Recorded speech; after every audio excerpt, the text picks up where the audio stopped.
Hello guys, in today's video I'm gonna show you how to fix Roblox error starting easy and quick. If you want to fix this problem, all you need to do, first type here apps and features and click on it, and after that type here Roblox and uninstall Roblox, and after that just install it again from your browser. And if that doesn't fix your problem, type here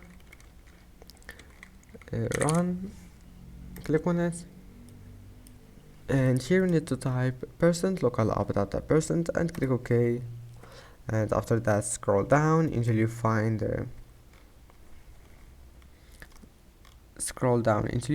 Roblox, and if you find it, right click on it and click delete, and that's it. Your problem must be fixed. Now just run as administrator, and that's it. Don't forget to like and don't forget to subscribe, and see you in the next video.